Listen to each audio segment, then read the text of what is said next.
an Unspoiled Network podcast. This is Spoil Me, covering the Ambassador's Mission, chapters 4, 5, and 6. New commitments, preparations, and the hearing.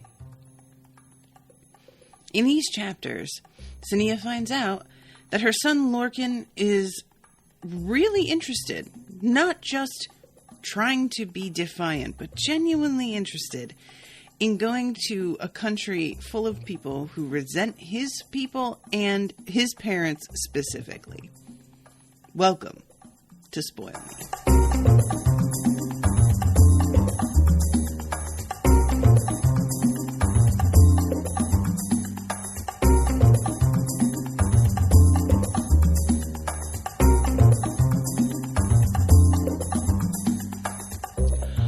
Welcome to the show, everybody. I am Natasha.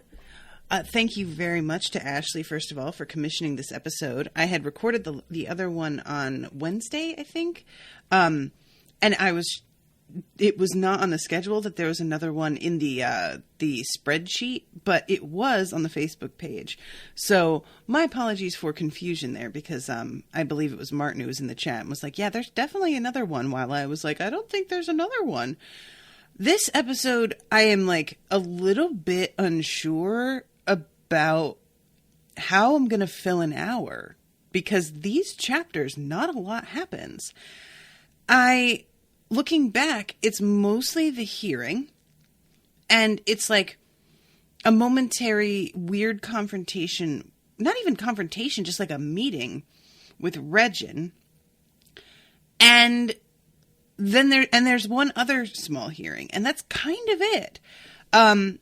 The beginning, the first chapter in the section, New Commitments, it starts off with Decker and Lorkin, and they're hanging out, and they hear some poor commoner kid who is now a magician getting bullied. And they're like chanting something, stupid Lowy, got no family, always grimy, always smelly. And I was like, that is just the least imaginative thing ever. Also, like, saying got no family, well, maybe they don't have, like, a renowned family name, but just saying they got no family, that's not necessarily true. Like, I don't know where they're getting that from. It's just, like, apparently a standard part of this chant, I guess. And Decker shouts down at them. Like, I was glad for an instant that Decker was sticking up for this kid. Not even sticking up for the kid, just like admonishing the troublemakers. Until he says, if you guys don't stop fucking around, basically, I'm going to send you to work in the hospice. Which, understandably, Lorkin is a little bit cringy about that being used as like a threat.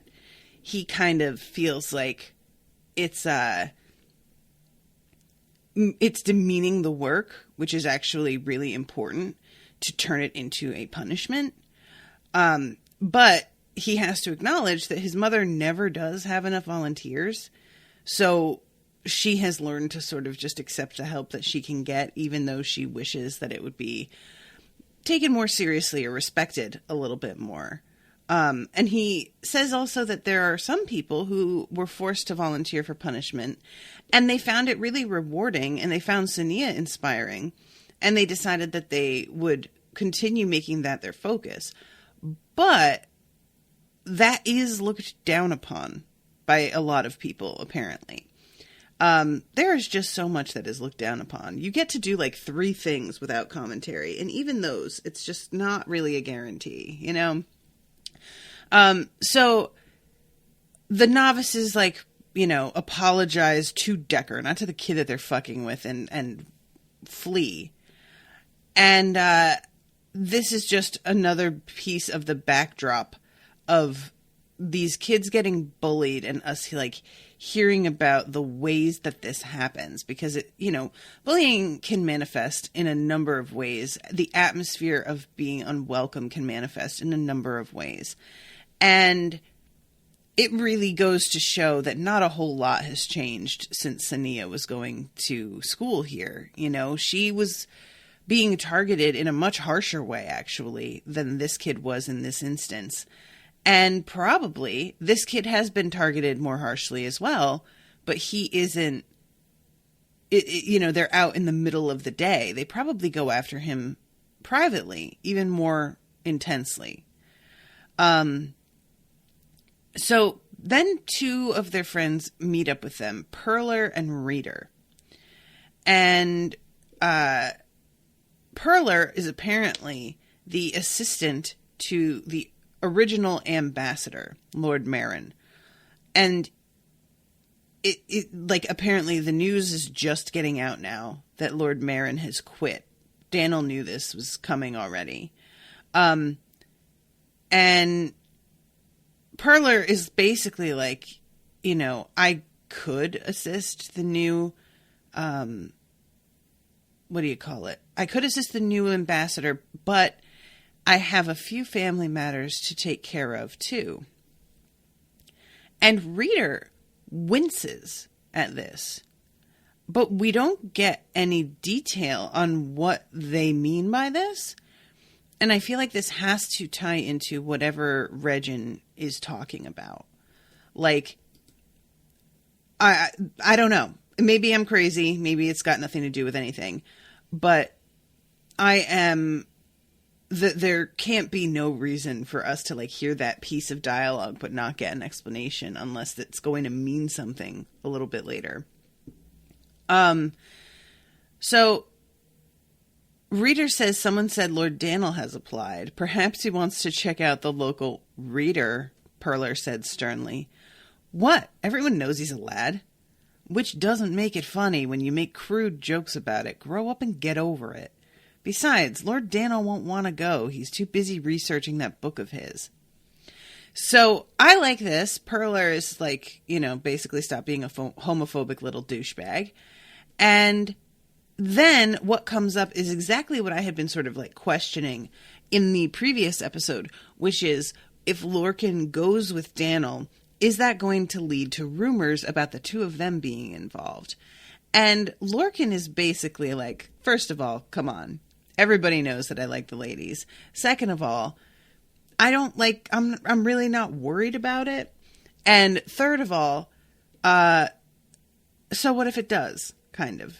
Like, you know, I rather like this response because they're surprised and like immediately at the fact that he'd be interested in going, considering that you really get the impression as you learn about Lorkin that he hasn't made a lot of effort in his life. That's not to say like he's lazy, but it's that he hasn't found something that he's like particularly passionate about. And doing something like this, like taking this position and leaving the country, it's a pretty big deal for anyone, but for him especially. And his friends even say, like, dude, are you serious? Like, Sachaka? And Lorkin says, very, like, you know, cavalierly, well, Perler survived, why not me? And Decker's like, 'cause your parents killed Sachakans, and they kind of, you know, hold grudges? And Lorkin says, well, I mean, all of the magicians killed Sachakans during the battle. Like, what difference is there in that to what my parents did? And everybody's sort of, like, floored a little bit that he's minimizing it to this degree. Because, in essence, Lorkin isn't wrong. I mean, his dad was made a slave by the Sachakans, too. So, in a lot of ways, you would think people would be more understanding of Acheron's response to the way that he was treated. And it is mentioned at one point that a lot of people felt that Dakiro, is that the name of the guy who enslaved him? A lot of people felt that Dakiro kind of brought his fate upon himself because he chose to enslave a foreign magician. Like, you gotta know you're dealing in some dangerous shit when you do that. So Lorkin's parentage might make him a little more interesting to the Sachakans than other magicians, but so long as he doesn't point it out all the time, I doubt he'd be in any more danger than I was. Still, I'd let the higher magicians decide that. There may be a reason why you shouldn't go that they've kept to themselves. And Decker says to Lorkin, don't go volunteering just to prove me wrong or to annoy me. Which, this is something that Lorkin's mom says a little bit later as well. Sania's like, are you just going because you know it's going to piss me off? Like, apparently this is a thing you need to worry about with this kid. Which, you know, I can relate. I can definitely be somebody who's just defiant because. Not because there's any good in it. Not because I desperately want to do the thing that people are telling me not to do. It's simply because they told me not to do it. That's enough for me. And I'm just like, no, fuck you. And it's not a good place to be, you know? So he says and then he continues to say, knowing what your family's like, you'll turn out to be instrumental in convincing the Sachakans to give up slavery and join with the Allied lands. So this moment kind of like deflates Lorkin a little bit. He has this sense from everybody around him that because of who his parents are, he is expected to do great things. He's expected to make a huge difference in history. And that's just a lot of pressure, and he feels like he's really not up to it. So then we go to Sania and Rothan. And it says, Sania and Rothan passed through the rear entry hall into the main corridor. It led directly to a huge room 3 stories high within the middle of the building known as the Great Hall. Today's gathering was an open hearing. So what they are talking about is that there is a rule that says that magicians should not fraternize with people of low repute. That's like one of the rules. But the thing is, what does low repute really mean? And when you are getting lower class students to join your noble students, what kinds of enforcement are there for the upper class students versus the lower class? And are the lower class students being unfairly, is it being unfairly enforced against them because these people are literally family? Who decides what low repute means and who enforces it and who has an agenda in the way that they choose to enforce it as well? So they have the, like, Sonia's actually really happy with the guy that they choose to speak for them. She notices Lord Garrel, first of all, because, like, Regin was the, what's the word I want? The apprentice, right? To Lord Garrel. And Lord Garrel is still the guy that he had been. It's interesting because Regin doesn't quite feel like he's the guy that he had been. Understandably, Sania still doesn't really trust Regin and still kind of holds resentment. And I won't say a grudge because that feels a little bit too strong, but resentment for sure. But Garrel is outright just as smug and kind of like vicious and elitist and classist as he's ever been. And she's looking at him.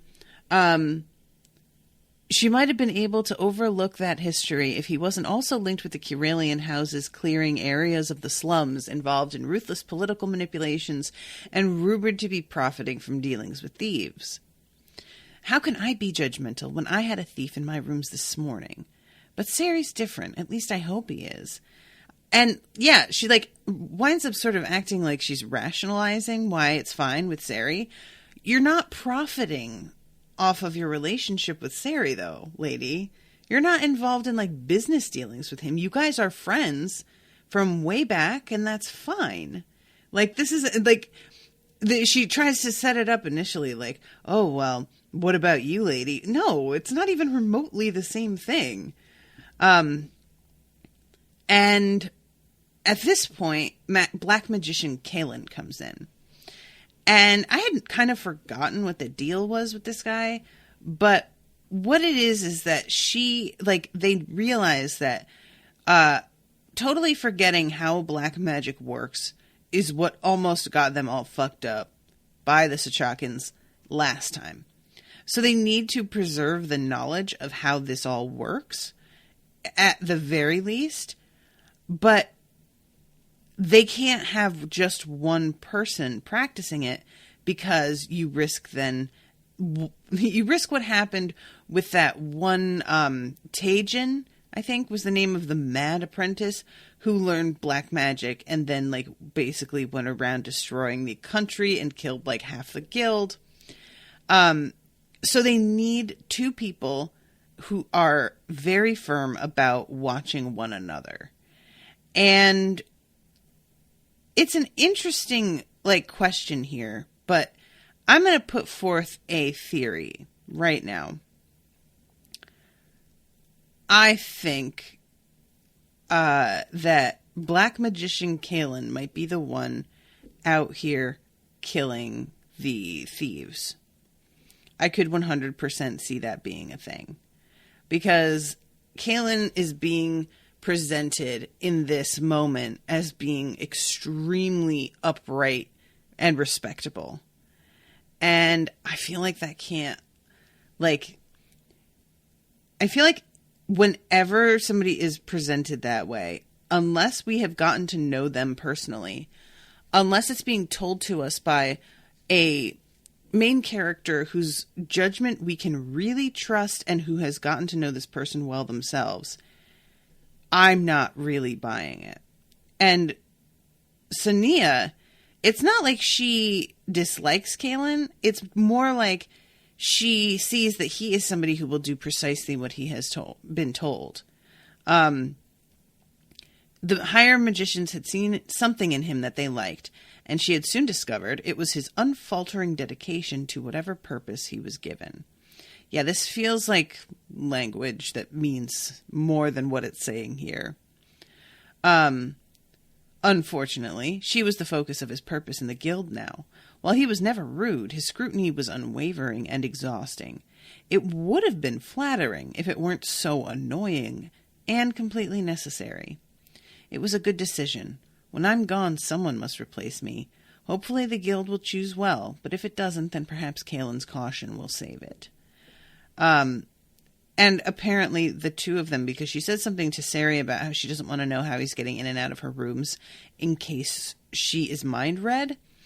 And I thought that was just who knows what could happen precaution. But it turns out that part of being the Black Magician is agreeing to periodically have your mind read to ensure that you're not up to anything in the meantime, which I think is pretty smart, actually. It makes sense why they're doing it this way.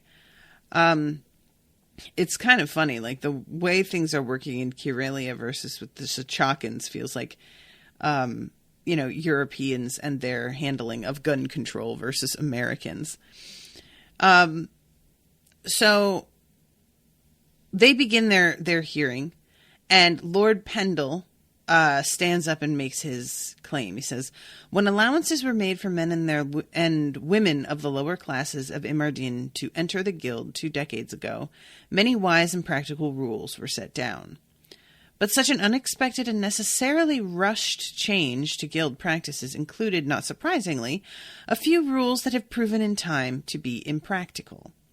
One such rule states that novices and magicians must not associate with criminals or people of low repute. While there have been cases where novices have deservedly been removed from the guild and denied access to magic due to continued association with unsavory individuals or groups in the city, there are many more cases where the interpretation of this rule has led to injustice. In the last 20 years, the latter cases have shown that the general interpretation of, quote, low repute includes anyone of common beginnings. This has unfairly kept fathers and mothers apart from their sons and daughters, causing unnecessary grief and resentment. This rule paints the guild as hypocritical as there have been no cases of higher class magicians being punished for breaking this rule, despite them frequently being seen visiting gambling houses, brazier houses, and brothels. Despite this, we do not request that the higher class magicians and novices be more closely watched and restricted. We only ask that the existing rule be abolished so that those of us born in the lower classes be able to visit our family and friends without penalty. Thank you for hearing our petition. So, yeah, I can definitely imagine. I don't even want to say, like, it would be really easy to say these kids are being intentionally kept away from their parents just because we want to be dickheads to them about it. And I'm not going to lie and say I think that's not the case at all, because classism is part of a cruelty that really believes that certain people deserve less, genuinely believes that they, as human beings, deserve less, simply based on where and to whom they were born and how they speak, how they look, and their level of education, which in many cases is not something that they have a lot of control over. And that cruelty can come, like, that's something that can be justified and rationalized by plenty of people who are not actually cruel in the way that we think about it. But there are the unfortunate cases of folks who just enjoy bullying. We saw a kid getting pushed around at the beginning of this chapter and chanted at simply because of where he's from. And the idea that, like, nobody would ever just try and keep a kid from seeing his family just to be a dick. I mean, that would be lovely if people were that reasonable, but no, they're not. Like, yeah, they definitely would try and keep him away, you know? Like, so I want to make it clear that I'm not an idealist. I'm not naive. I know that this would happen. But then also you have, like, the weird cases of, yeah, well, that's my brother. And sure, he does some shady stuff. I'm not involved with that, but he's going to be at family dinners. And I can't help that he's going to be at family dinners. And you're telling me that now I can't go because he's going to be there? Or later on, Sania mentioned something about, like, what if their mother is a prostitute and they're just supposed to never see their mother now because of, like, the fact that she's a sex worker? That's not fair at all. You don't have control over what your family does. And, yeah, so I rather liked this being brought up and this rule, like, being looked at. I don't remember, I'll be honest, whether or not this rule was an issue in the last series. I don't recall. But, you know, then we have Lord Regin who gets up. And Sania has to sort of fight with herself because she's got this, like, instinctive reaction to seeing him. And she knows that, like, years and years have passed, and she tells herself that she really just needs to get over it. But she's not really sure she can do that. And she thinks about how smug she is about the fact that Regin was introduced without all of his family titles and stuff, which I hadn't even noticed, to be honest. But that is something that changed with the allowing lower classes into the school. They also decided that they would do away with announcing somebody's family history along with their name, because now it just emphasizes the differences between everybody, and they feel like that's not... I'm kind of surprised by that development, to be honest. I would think that if we're allowing lower classes in, the people who are upper class would cling to literally any scrap of difference between the two in order to make themselves feel separate and apart from it all. So I am genuinely a little bit impressed at the fact that we've all agreed to this, because I kind of expected everyone to fight something that simple, but I'm glad that they haven't. So Regin says, before considering if this rule should be changed or abolished, we ask that all remember why it was created, not to prevent good people from visiting their family or even to spoil a harmless evening's entertainment, but to prevent magicians of any origin or standing being drawn into criminal acts or employment. The rule is a deterrent as much as it is a guideline for behavior. To abolish it would be to lose a valuable motivation for magicians to resist those who seek to recruit or corrupt them. And Sania is watching him here, and she's thinking about how Rothan seems to believe that Regin has changed as a person. And she's, trying to trust Rothan's judgment, but she's not sure she does. And she tells herself, too, that if Regin had seen Sari in her rooms a couple nights ago, that he'd probably be, delighted to turn her in. So she still feels like he's got a chip on his shoulder against her specifically. It is up to the higher magicians to interpret whether a character is a criminal or of low repute, and we should leave it that way. Instead of abolishing the rule, we should be more thorough and fair in investigating the activities of all novices and magicians. The annoying thing is, he has a point, she thought. Abolishing the rule will make it harder to stop magicians involving themselves in underworld plots. But the guild is not applying the rule consistently enough to have much effect. It's next to useless as a deterrent because the rich novices know it's not going to be enforced in their case. If we get rid of it, we'll stop wasting time and attention on novices whose mothers are whores, and then perhaps we'll start looking a bit harder at those magicians whose rich families have dealings with thieves. So, yeah, that's definitely a motivation for them to not want to change anything. It's just being like, oh, yeah, well, if we stop focusing on the lower classes and the little things they're doing, then we're going to have plenty of time for upper class crime, which, unsurprisingly, they're not interested in pursuing. So Rothan comes up to Sania after, and he's got this look on his face that immediately has her saying, "What has Lorkin done now?" And he tells her that Lord Dannyl has applied for the ambassador to Sachaka position. And she thinks at first that this is all his news and feels relief. But then she realizes that he still looks worried, and she's like, okay, what? And he says, Lorkin has volunteered to be his assistant. And she just is like, are you fucking serious? Because in her mind, this is not anybody who is Kyralian going to Sachaka is going to be in danger. She 100% believes that her son is going to be a lot more of a target than anybody else would be. And,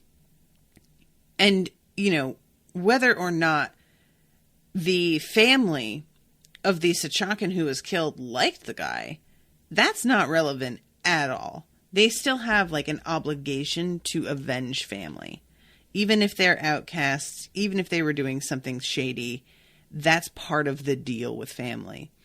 And she's just trying to decide whether or not that's going to really apply in this case, because she thinks that it will, but she doesn't want to believe that it will. And she says that she doesn't think that Osen will agree to it.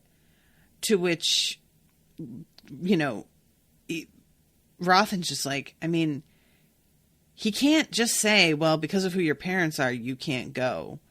That's not really gonna fly.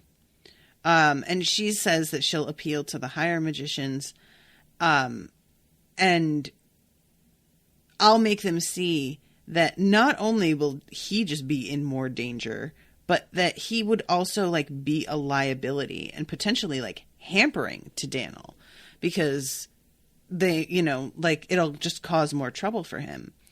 And Rothan's like, it is potentially possible that you have a point in that they will listen to you, but also, how defiant Lorkin can be. And if you go in with this, officially trying to get him stopped, that might motivate him to go more than anything. Potentially, you could leave him alone and he'll come to his senses and realize that this is a big mistake. But she's like, yeah, I'm not taking that risk. So then we go to Dannyl. And he's looking around his home. It says, one advantage of relinquishing his room in the guild and moving into a house in the inner circle had been the sudden possession of space. And this is mentioned by Sania a little bit later as well. She had, come from the slums. And as somebody who had not had much of a home, all of the rooms in the guild had seemed extremely luxurious to her. And now that she's gotten older and seen some of the places that folks live, she realizes that this is a really small set of apartments. Like, it's about 4 rooms, and they're all like very modest, average-sized rooms. So Dannyl, he has moved out and he's doing his own whole thing, and he's really enjoying it. So he says he's thinking about how Administrator Osen had pretty much agreed that Dannyl could be the guild ambassador because he's qualified. He was the ambassador to Eileen once already in the previous books. Nobody else has even applied for the position yet. So yeah, there just doesn't seem like there's going to be any opposition to this at all. And as he's sitting there thinking about everything, Tyend comes in and is joking around with him, saying, who are you and where's the real Lord Dannyl? And Tyend says, I saw your desk. It's tidy. So Dannyl kind of puts off telling Tyend about what's going on, and finally has to, he pushes it off throughout the whole dinner, and he tells him that I'm going to be given the position, and Tyend is super excited because he thinks that he's going. He says, I've never been to Sachaka, and there isn't even a sea journey involved. I'm not going to get seasick. And Dannyl's like, dude, no, you're not going.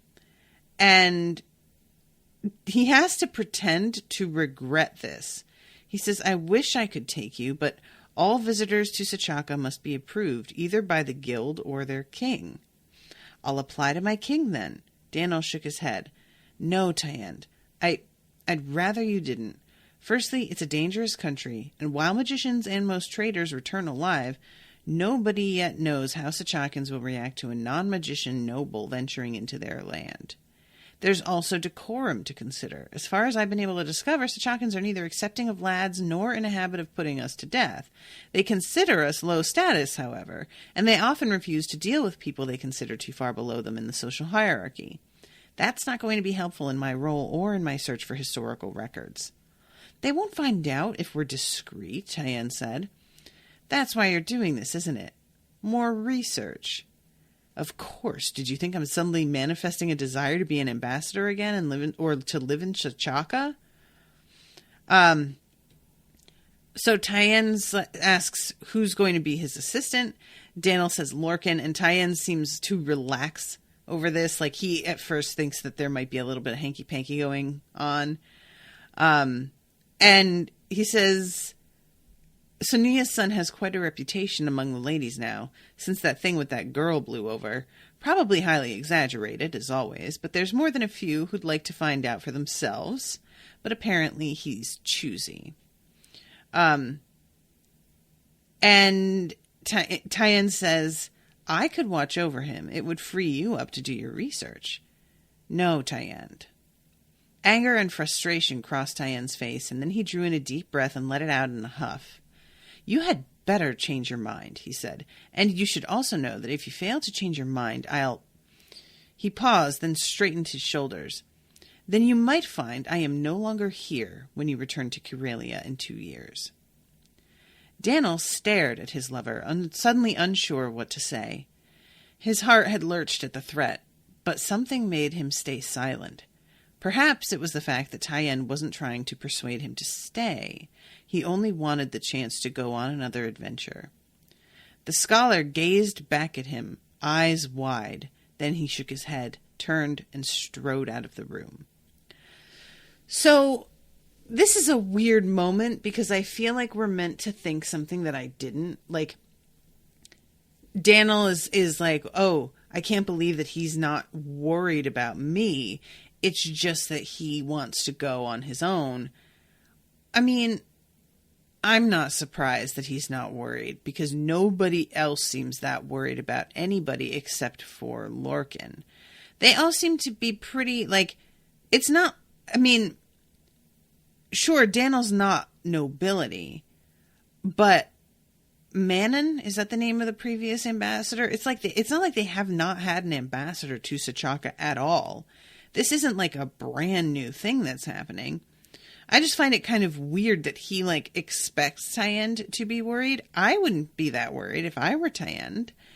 And it feels more like he's trying to rationalize why he didn't react the way that he did, that he feels he maybe should have, or that Tyend expected him to, when Tyend threatened to not be home when he came back. I think that he, like, this reads to me more like he isn't that upset by that idea, and then he tries to, like, give himself a reason why that makes sense, why he's not upset by it, that isn't just, I am kind of ready for this relationship to end. So we have a bit of a scene with Sari, and he is still really struggling with grief from the loss of his family, which, I mean, you would. That's going to last for years and years and years. And he's meeting up with Gol, and Gol he asks Gol about rumors.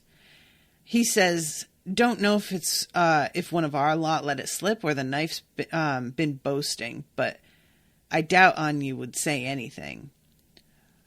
And then they start talking about how this person got into Sari's rooms.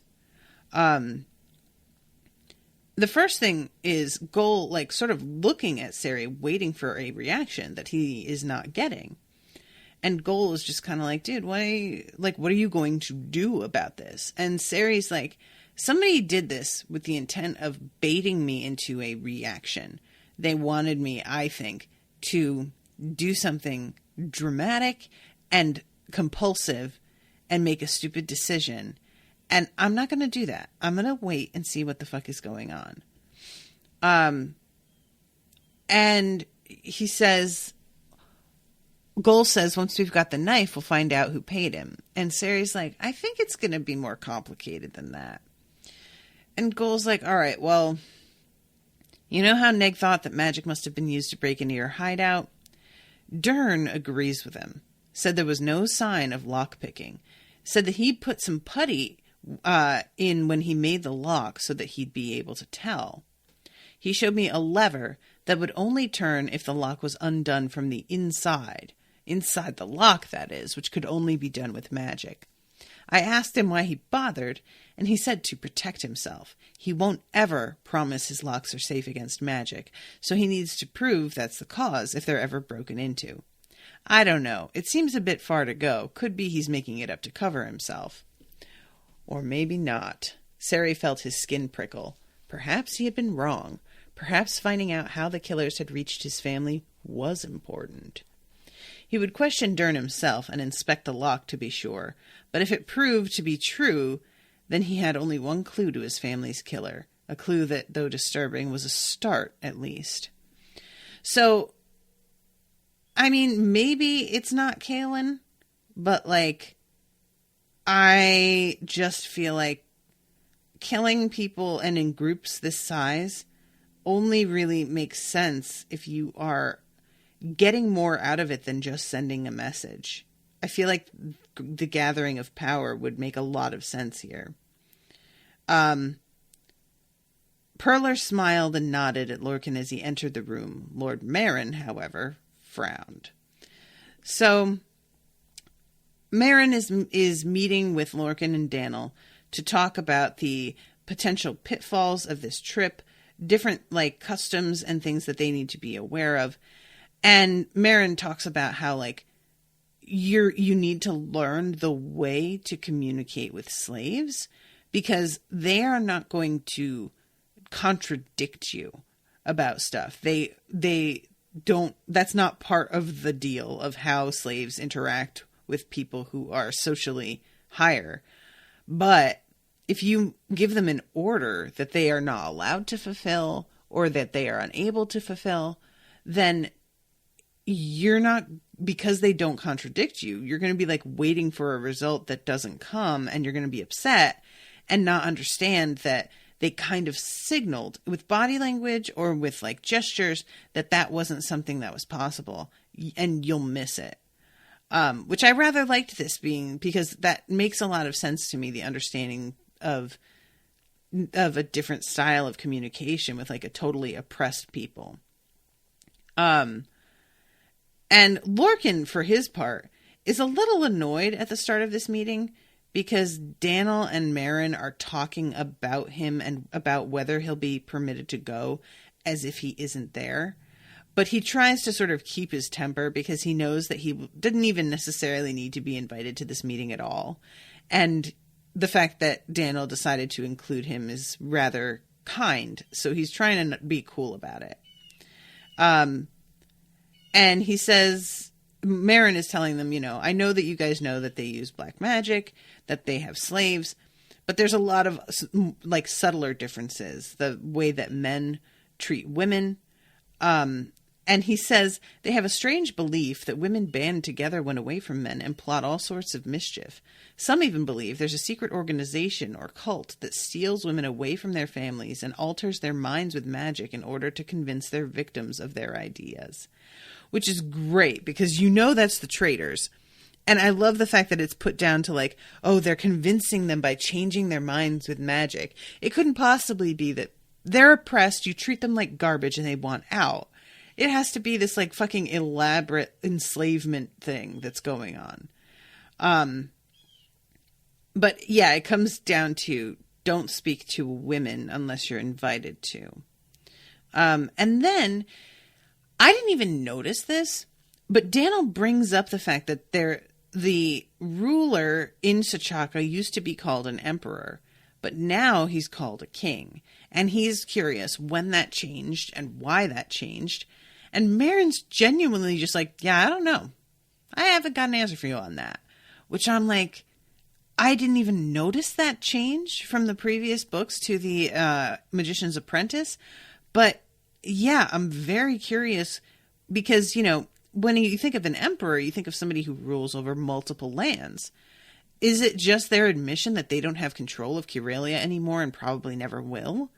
Or because it felt like the emperor previous had the full understanding that he didn't rule Sachaka or Kyralia and was trying to have a pleasant allyship with them. And the fact that he was still calling himself emperor is kind of puzzling. And they talk about the wasteland and how that was all created. And they ask Marin his opinion on how dangerous it will be really for Lorkin. And he's like, the main thing is you are going to be an assistant to somebody, which already puts you in like a lower social standing. So they're going to pay less attention to you. Don't mention your dad's name too often. But I don't think it's really going to be that big a problem. And he says, I do not think anyone but Devaka's brother would feel obliged to seek revenge, and he died in the invasion. They will be, and the slaves will be uncooperative at times, no matter who you are. Aside from general problems of status and hierarchy, the slaves take some getting used to. They may not be able to do something for you, but they won't say so, because that would be refusing an order. You have to learn to interpret what they say and do. So Lord Rothan comes in, and I love this because Lorkin has the same reaction to Lord Rothan that his mother had, which is, uh-oh, what's mother done now? Where she was thinking the exact same thing. Or she says out loud, uh-oh, what's Lorkin done now? And Lord Rothan pulls Lorkin aside and is just like, dude, are you sure that you want to do this? And Lorkin's like, oh, yeah, this is not the same, because he's been taken aside and talked to, and he's done some foolish things in the past. But this is not a foolish thing that he hasn't thought through at all. This is something that he's actually interested in. So he says, are the risks too great? And Lorkin says, that'll be up to the higher magicians to decide. And Rothan's like, so whatever decision they make, you'll abide by it? And Lorkin says, of course. And I think he means that. If they tell him he can't go, I don't think he's just going to tag along, you know? And Rothan, in a moment of real, insight, says, I understand you want to do something with your life, and you've got a lot of expectation to look up to. But you know that Sania and I have never wanted anything for you but to have a safe, happy life, right? And I like that. I like the fact that Rothan is aware that Lorkin is under this kind of pressure and maybe acting in a way that's impulsive to make a point. I don't believe that's what's happening here, but I could totally understand if it were, and I get why people are worried about that. So let's see. This is what I want to do. As long as you're sure and you've considered the full consequences. And before I forget, your mother asked me to say she would like you to join her at dinner tonight. And Lorkin is hoping that Rothan will join them. A little bit later, he's hoping that, I think her name is Jonna, will join them. And it is just he doesn't like being alone with his mother when she's pissed at him. She can be kind of intense. And they wind up kind of having it out by the time they have this conversation. So we cut to Sania. She is hanging out. I say hanging out. She's having a meeting with Regin about this hearing and this rule.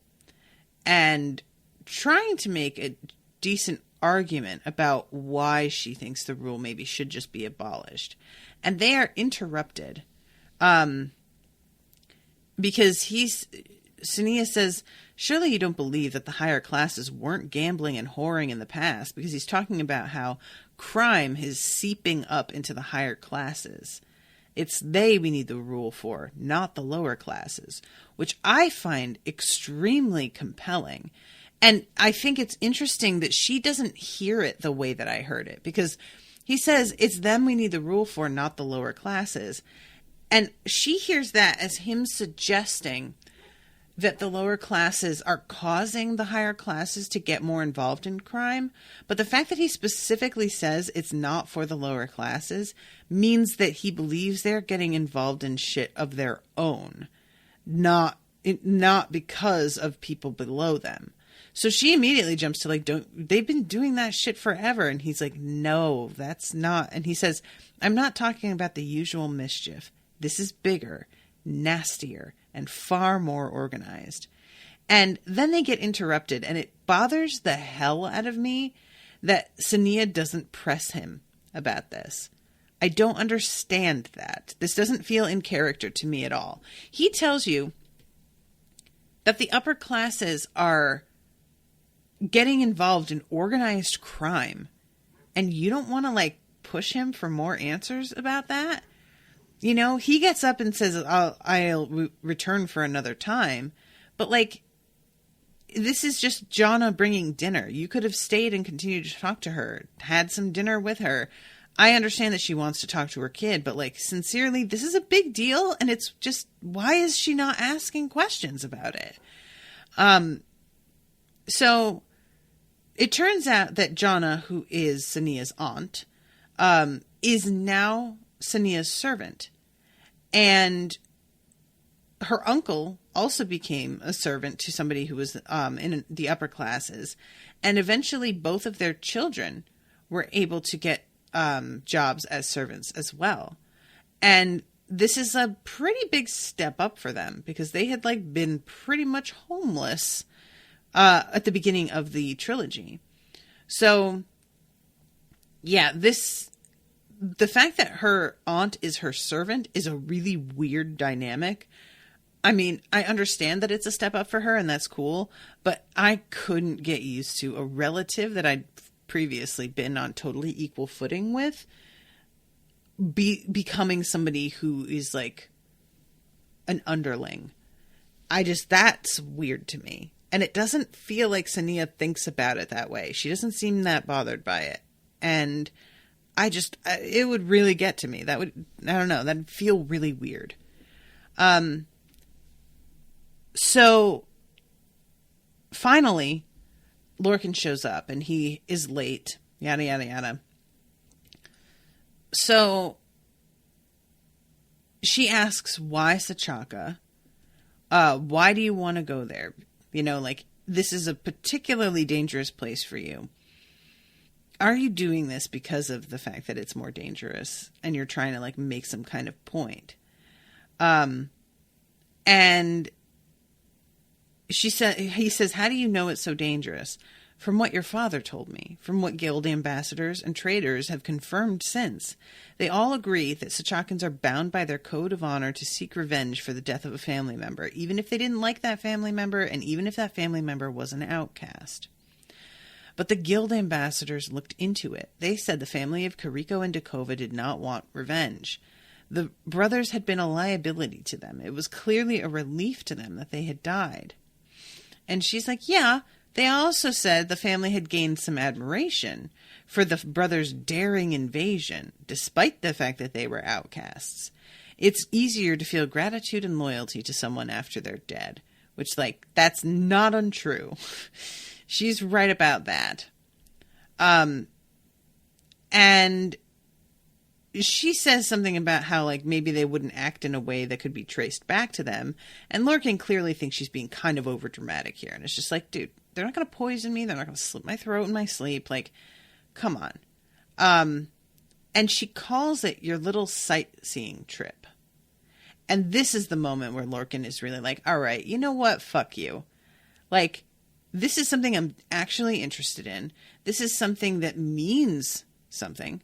And I don't like you insinuating that I'm just bored and looking for something to do for the sake of it. It's just really insulting and belittling. And my overall hope was that maybe as we investigated magic and its history, we would find new ways to defend ourselves that meant that we didn't even need to use black magic anymore.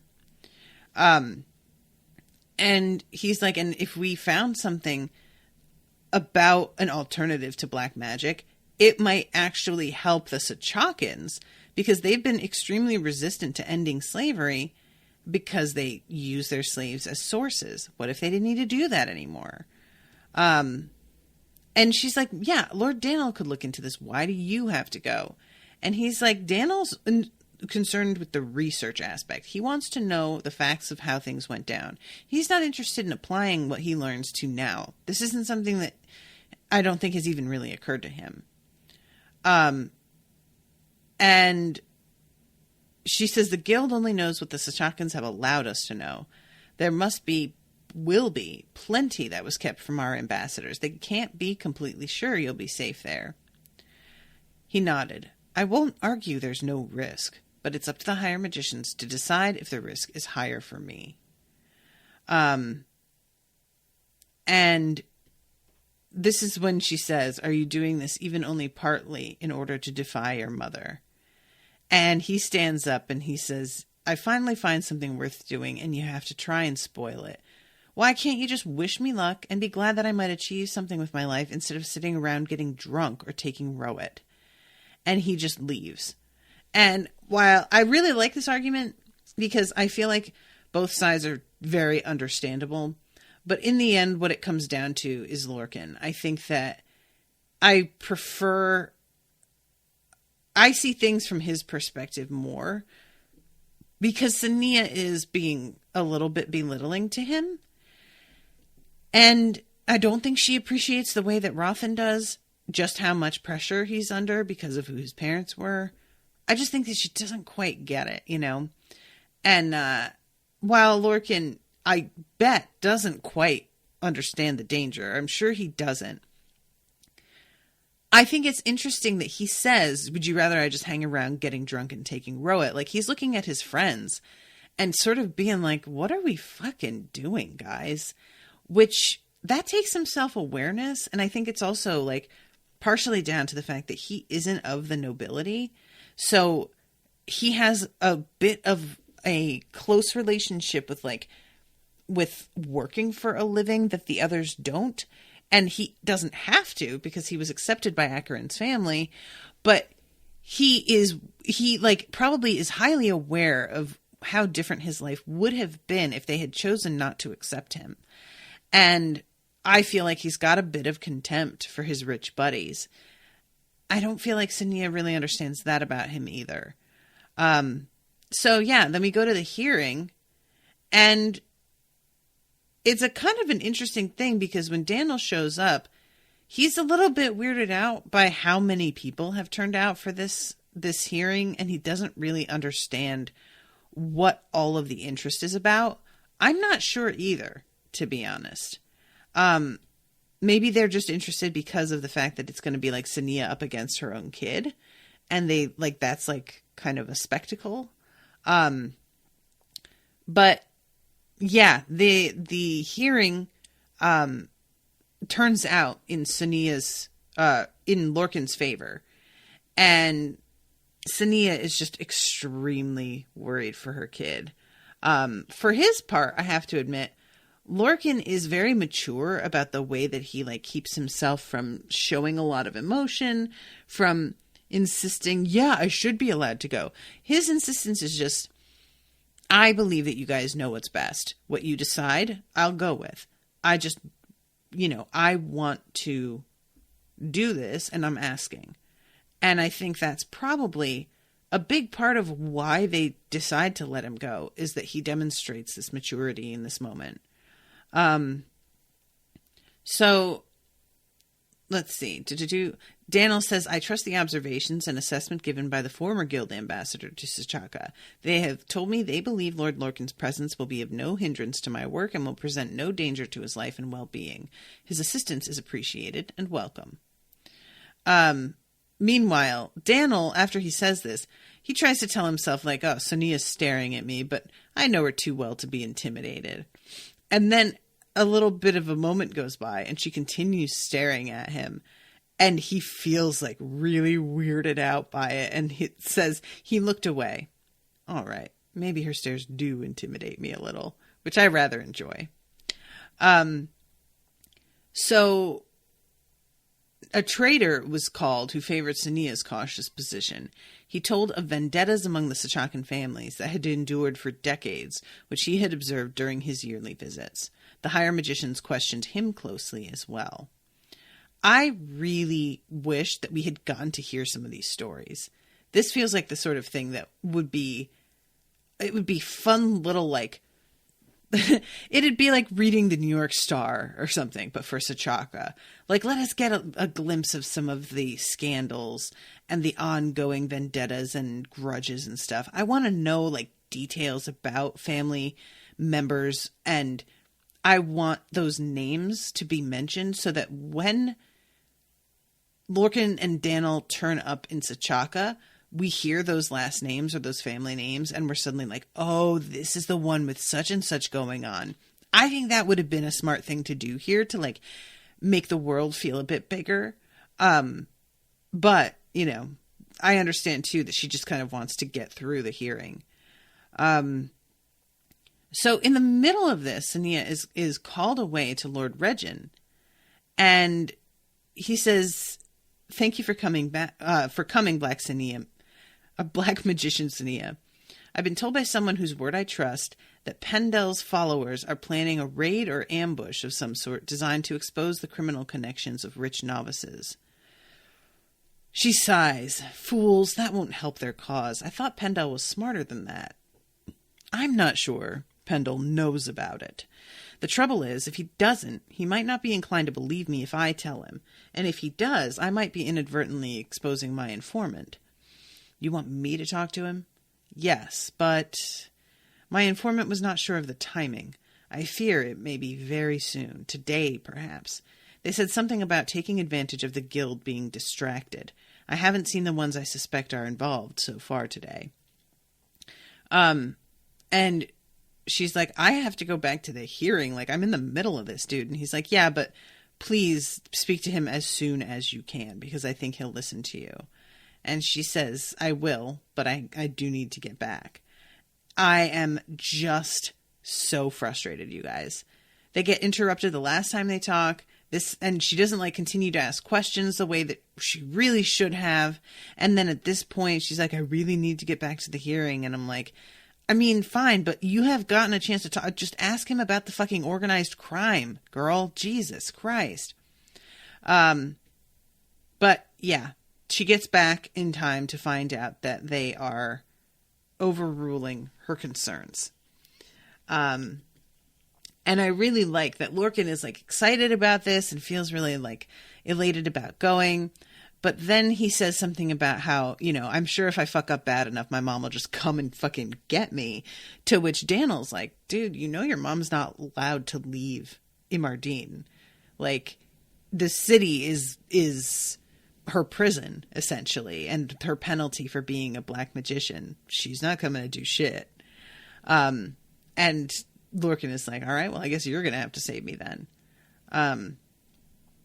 So she leaves to go deal with the thing that she had told Regin she would do. And let's see. Let's do. Oh, yeah, here it is. If anything happens, I know you'll save me. Nice to know you have such confidence in me. Oh, nothing of the sort, Lorkin replied, grinning. I just know you're more scared of her than of the Sachakans. The tall magician shook his head and sighed. What was I thinking? Of all the assistants I could have wound up with, why did I have to choose the one with the scary mother and trouble-making in his bloodlines? I'm doomed. And that is the end of the chapter. So, all right, guys, I'm going to wrap up. Thank you all so much for listening. Thank you to Ashleigh for commissioning this episode. It's going to be a minute until the next one, but it's coming. So stay tuned, and I will see you all again soon with a new episode. Until then, toodaloo, motherfuckers.